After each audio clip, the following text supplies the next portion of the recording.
Hello students, आज आप serving सब्जेक्टની અંદર જોઈશું મેગ્નેટિક ડાયક્લિનેશન. બરાબર, ડાયક્લિનેશન એટલે આપણે શું બરાબર મેગ્નેટિક બેરિંગ, મેગ્નેટિક નોટ એ તો આપણે જાણીએ છીએ. બરાબર, તો છતાં પણ એક વખત આપણે જોઈશું કે લાસ્ટ લેક્ચરની અંદર આપણે શું જોયું હતું.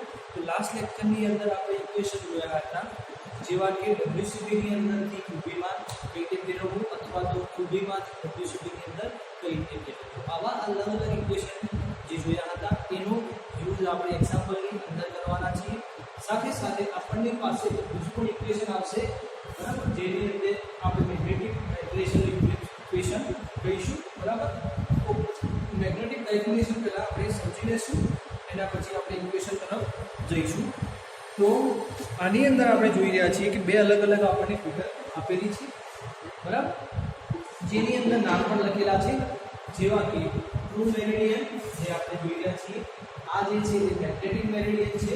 બરાબર, અને મેગ્નેટિક મેરિડિયનથી આપણી કોઈ લાઈન બનતી હોય એના વચ્ચે જે એંગલ બનતો હોય એને આપણે કહીશું મેગ્નેટિક બેરિંગ.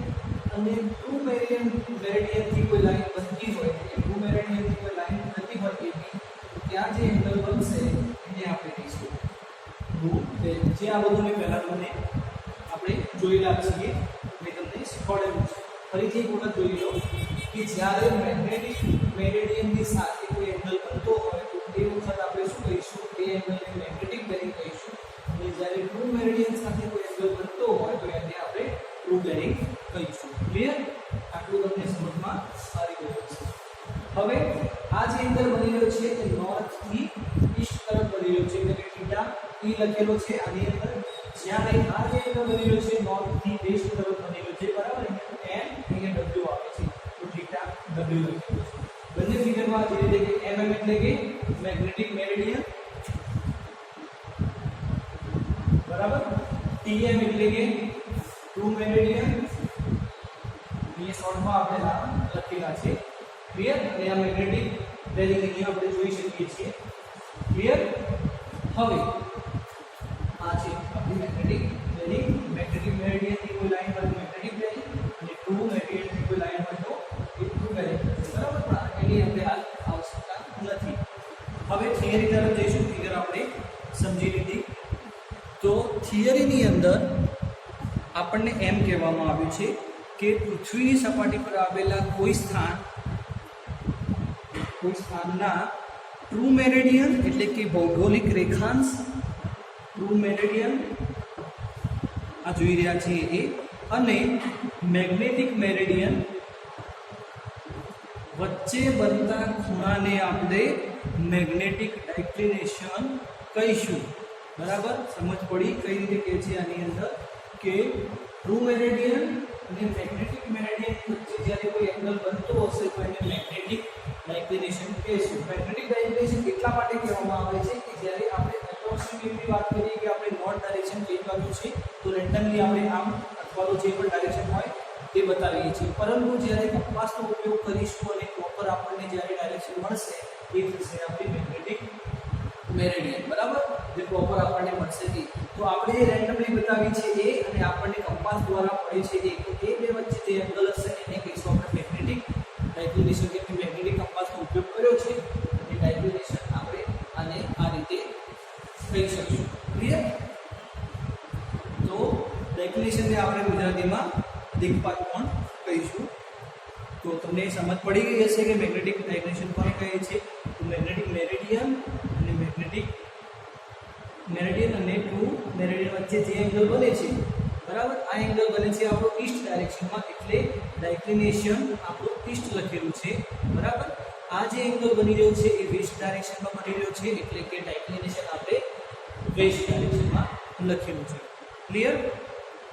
તો દિક્પાત કોણ ભૌગોલિક રેખાંશની સાપેક્ષમાં માપવામાં આવે છે.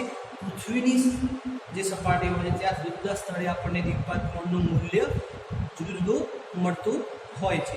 બરાબર, ડાયરેક્શન તમારી અલગ અલગ હોય તો એ પ્રમાણે આપણને વેલ્યુ અલગ અલગ મળતી હોય છે એવું આપણને કહેવામાં આવ્યું છે. હવે આ ફિગર ઉપર જોઈશું. ફિગરની અંદર જોયા પછી આપણને એમ કહેવામાં આવ્યું છે કે જ્યારે ચુંબકીય સોયને ઉત્તર જે છેડો છે એ ટ્રુ મેરિડિયનની પૂર્વ તરફ હોય, ભૌગોલિક રેખાની પૂર્વ તરફ હોય તો તેને આપણે શું કહીશું? ડાયક્લિનેશન ઈસ્ટ. એટલે કે જે આ ખૂણો છે એ કઈ તરફ છે? પૂર્વ તરફ છે. એની સામેની બાજુ આપણને પૂર્વ તરફ, એટલે કે અથવા તો સિમ્પલ ભાષામાં સમજીએ તો જ્યારે આપણું જે ટ્રુ મેરિડિયન છે બરાબર ભૌગોલિક રેખાની અંદર ત્યાંથી આપણને કોઈ એંગલ મળે છે જે પણ ડાયરેક્શનમાં, તો પૂર્વ ડાયરેક્શનમાં એટલે કે આપણે ઈસ્ટ ડાયરેક્શનમાં એંગલ મળે છે તો આપણે એને ઈસ્ટ ડાયક્લિનેશન કહીશું. વેસ્ટ ડાયરેક્શનમાં મળે છે તો એને વેસ્ટ ડાયરેક્શન કહીશું. પરંતુ આની અંદર જ્યારે આપણને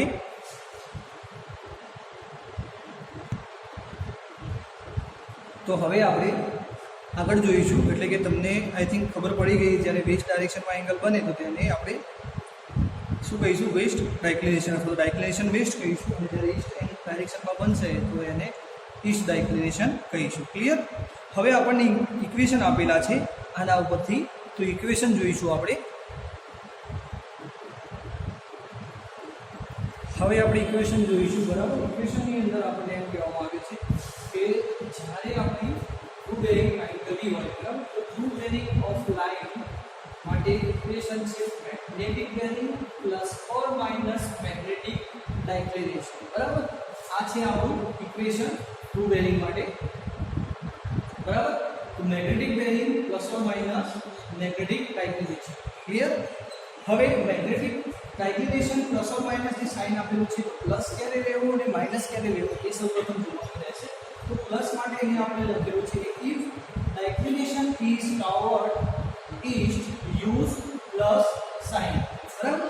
જ્યારે કઈ ડાયરેક્શનમાં હોય? ઈસ્ટ ડાયરેક્શનમાં હોય ત્યારે આપણે આની અંદર પ્લસ લઈશું, બરાબર. આપણે અહીં જોઈ શકીએ છીએ, તો તમને બતાવીશ કે અહીંયા જે સાઇન છે એ પ્લસ ક્યારે લેવું કે જ્યારે તમારું ડાયક્લિનેશન ઈસ્ટ તરફ હોય ત્યારે પ્લસ લેવું. And whenever if declination is towards west, બરાબર, તો ત્યારે આપણે યુઝ નેગેટિવ સાઇન, એટલે આપણે નેગેટિવ સાઇન યુઝ કરીશું.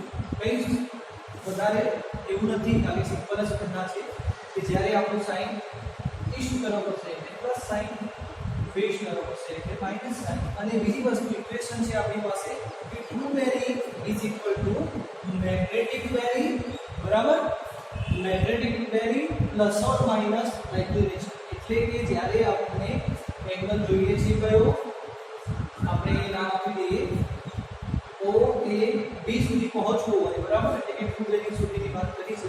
આપણે બંનેનો સરવાળો કરવાનો થશે મેગ્નેટિક બેરિંગ પ્લસ ડાયક્લિનેશન, બરાબર. જો ખુલ્લી બાજુ હોય ત્યારે, નોર્થની વેસ્ટ બાજુ હોય ત્યારે આ વસ્તુનો અને આ બંનેનો સરવાળો કરવાનો થશે તો આપણને ટ્રુ બેરિંગ મળશે, બરાબર. સમજી શકાય છે. સીધી વસ્તુ છે કે ખાસ નથી. જ્યારે એની પર વેલ્યુ હોય, માની લઈએ કે અહીંયા 4 આપેલા છે, અહીં 5 આપેલા છે, બરાબર. ડિગ્રીમાં અંદર વેલ્યુ છે 4 ને 5 9 ડિગ્રી થશે ટોટલ. બસ આ વસ્તુ કહેવામાં આવી રહી છે અહીંયા. જ્યારે આપણે વેસ્ટ ડાયરેક્શનની અંદર વાત કરીશું તો વેસ્ટ ડાયરેક્શનની અંદર આપણને શું કહેવામાં આવ્યું છે કે જ્યારે આપણું સાઇન માઇનસ હોય, બરાબર, આ સાઇન એટલે આપણે ટ્રુ બેરિંગ ફાઇન્ડ કરીએ તો આપણું સાઇન માઇનસ રહેશે આ ડાયરેક્શનમાં. તો આપણી પાસે મેગ્નેટિક બેરિંગ છે, બરાબર, જે વસ્તુ આપેલી છે એ, એમાંથી આપણે શું કરીશું? આપણે મેગ્નેટિક એટલે કે મેગ્નેટિક ડાયક્લિનેશન બાદ કરીશું. એટલે કે મેગ્નેટિક બેરિંગ છે આપણી 5 અને ડાયક્લિનેશન છે આપણું 4 ડિગ્રી, બરાબર. તો આન્સર આવશે આપણો 1 ડિગ્રી. ક્લિયર? આ જે 1 ડિગ્રીને મેં તમને સમજાવ્યું કે ખાલી એક્ઝામ્પલ પૂરતું છે, આવી કોઈ વેલ્યુ હોઈ શકે નહીં, પણ આપણે શું કરી છે એને ધારી લીધી છે સમજવા માટે. બાકી આપણી જે વેલ્યુ આવશે એ મેં તમને પહેલા કીધું છે એ પ્રમાણે જ રહેશે. ક્લિયર? સિમ્પલ ફંડા છે. જ્યારે ટ્રુ બેરિંગ ફાઇન્ડ કરવી હોય તો આ બંનેનો સરવાળો એટલે કે આપણો એક એંગલ થશે આ રીતે નામ આપ્યું ખાલી સમજવા માટે P એ બે એંગલ અને બીજો A O P એંગલ. આ જે એંગલ બંનેનો સરવાળો કરવો પડશે એટલે કે મેગ્નેટિક બેરિંગ અને મેગ્નેટિક ડાયક્લિનેશનનો સરવાળો કરવાથી આપણને ટ્રુ બેરિંગ મળશે. અને જ્યારે આપણે વેસ્ટ ડાયરેક્શનમાં હોય ત્યારે ટ્રુ બેરિંગ ફાઇન્ડ કરવી હોય તો મેગ્નેટિક બેરિંગમાંથી આપણે મેગ્નેટિક ડાયક્લિનેશન બાદ કરીશું તો આપણને મળશે ટ્રુ બેરિંગ. ક્લિયર? હવે તમને સારી રીતે સમજણ પડી ગઈ હશે. હવે આવશે આઇસોગોનિક લાઈન, બરાબર.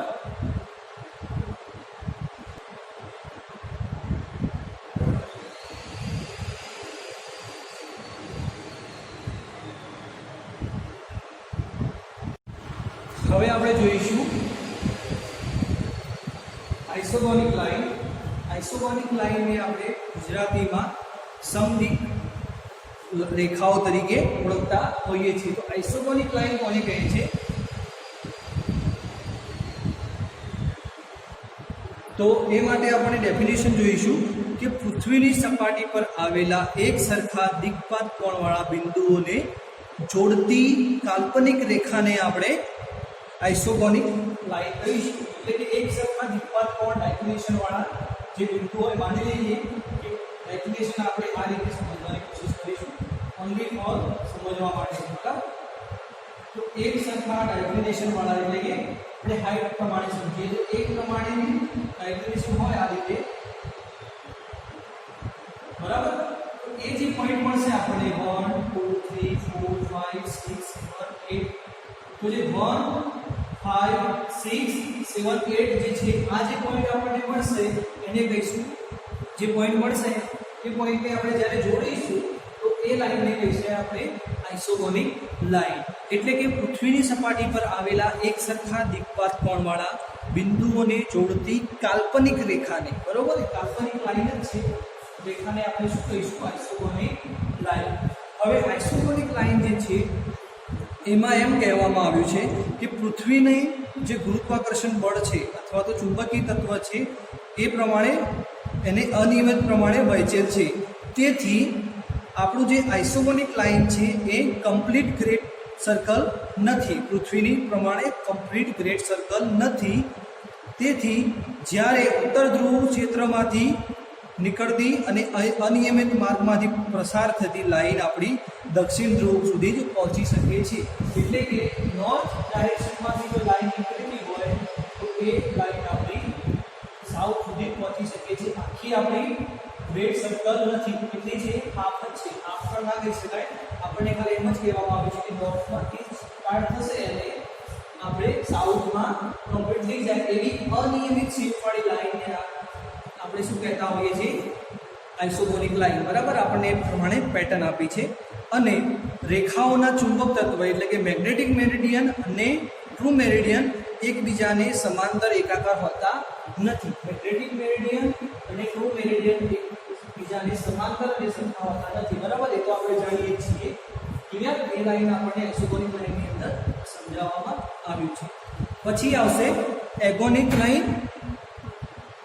તો જે આપણી એગોનિક લાઈન છે એ એગોનિક લાઈનમાં આપણને એમ કહેવામાં આવ્યું છે કે પૃથ્વીની સપાટી પર આવેલા શૂન્ય દિક્પાત કોણવાળા બિંદુને જોડતી કાલ્પનિક રેખાને એગોનિક લાઈન કહેવામાં આવે છે, બરાબર. પૃથ્વી પર આવેલા શૂન્ય ડાયક્લિનેશન કે ઝીરો ડાયક્લિનેશન વાળા જે પોઈન્ટ હોય એને જોડવામાં આવશે તો એને આપણે એગોનિક લાઈન કહીશું, જે કાલ્પનિક રેખા હોય છે.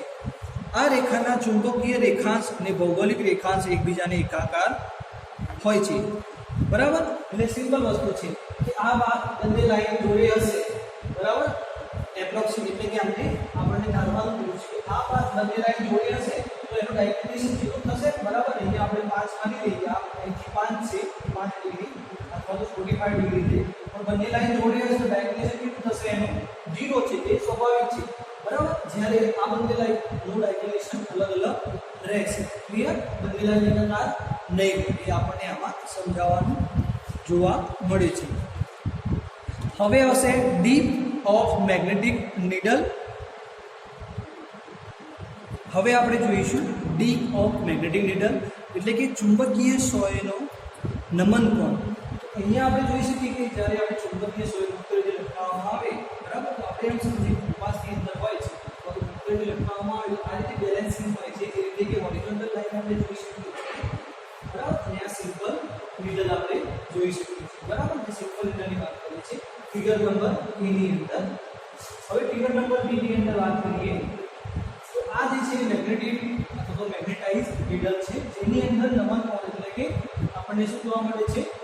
થોડી ઇન્ક્લાઇન થયેલી છે આપણને આલ્ફા એટલે કે ડીપ જોવા મળે છે. આ રીતના બંને બાજુ અલગ અલગ એંગલ બની રહ્યો છે આલ્ફા ઉપર, જ્યારે આ હોરિઝોન્ટલ લાઈનમાં એકદમ સમતલ જ છે. હવે આપણે થિયરી તરફ જોઈશું. તો કંપાસમાં વાપરવામાં આવતી સોયને જ્યારે ચુંબક તત્વ આપેલ ન હોય ત્યારે તે બરાબર સહેતી જ રહેલી છે. બરાબર, એટલે કે આજે આપણે મેગ્નેટિક ફોર્સ કોઈ પણ જાતનો આપેલો ચુંબક તત્વ આપેલ નથી, પરંતુ સોયને ચુંબકત્વ આપવાથી તે ક્ષૈતિજ તલમાં ન રહેતા ક્ષૈતિજ તલમાં અમુક ખૂણે અપ અને ડાઉન થયેલી જોવા મળે છે, એટલે કે નમેલી આપણને જોવા મળે છે. તો આને શું કહીશું આપણે? Deep of magnetic needle. બરાબર, તો સિમ્પલ ભાષામાં સમજીશું. તો આ જે આપણને જ્યારે ચુંબક તત્વ જે હોય છે એ નીડલને આપવામાં આવશે તો એ નીડલ આપણે આ રીતની બની જશે, કેમ કે આમાં આપણે મેગ્નેટ એડ કરીશું, આમાં મેગ્નેટ એપ્લાય કરીએ. બરાબર, હવે આપણે આગળ એમ કીધું છે કે ઉત્તર ગોળાર્ધમાં ચુંબકીય સોયનો ઉત્તર છેડો પૃથ્વી તરફ નમે છે, જ્યારે દક્ષિણ ગોળાર્ધમાં દક્ષિણ છેડો પૃથ્વી તરફ નમે છે. બરાબર, બંને બાજુ એના પોઈન્ટ જે છે એ આપણને નમેલા જોવા મળે છે. બરાબર, આ રીતે જેમ જેમ ધ્રુવ તરફ જઈએ તેમ તેમ નમન કોણ વધતો જાય છે. પૃથ્વી આગળ નમન કોણ આપણો 0 હોય છે, જ્યારે ધ્રુવ ઉપર નમન કોણ 90 હોય છે. બરાબર, તો પૃથ્વી પર આપણો ડાયક્લિનેશન 0 હોય છે, સોરી ડાયક્લિનેશન નહીં પણ આપણી ડીપ ઓફ મેગ્નેટિક નીડલ જે છે એ 0 હોય છે, જ્યારે ધ્રુવ ઉપર આપણી 90 જોવા મળે છે એંગલ. કંપાસમાં ચુંબકીય સોય ઘર્ષણ વિના સરકતાથી ક્ષૈતિજ તલમાં ફરી શકે છે. તે માટે સોયને ક્ષૈતિજ તલમાં લાવવા માટે તેના ઉપર બિનચુંબકીય મટીરિયલ અથવા તો ધાતુનું સરકણ વજન રાખવામાં આવે છે, એટલે એને આપણે રાઇડર પણ કહી શકીએ. કે આ રીતની સિચ્યુએશન ઊભી ના થાય એ માટે આપણે નીડલ ઉપર એક રાઇડર અથવા તો રીડર બરાબર એક રાખી શકીએ છીએ. તો આ રીતે આપણે ચુંબકીય સોયને બેલેન્સ કરી શકીએ છીએ. એક વાત ફરીથી જોઈ લઈશું કે આપણે આજે શું શું જોયું. તો સૌપ્રથમ જોયું આપણે મેગ્નેટિક ડાયક્લિનેશન. મેગ્નેટિક ડાયક્લિનેશન એટલે શું? કે ટ્રુ મેરિડિયન અને મેગ્નેટિક મેરિડિયન વચ્ચે જે એંગલ બનતો હતો તો એને આપણે શું કહેતા હતા? મેગ્નેટિક ડાયક્લિનેશન.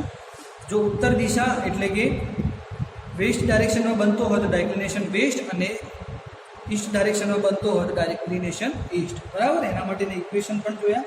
પછી આવશે આપણી આઇસોગોનિક લાઈન.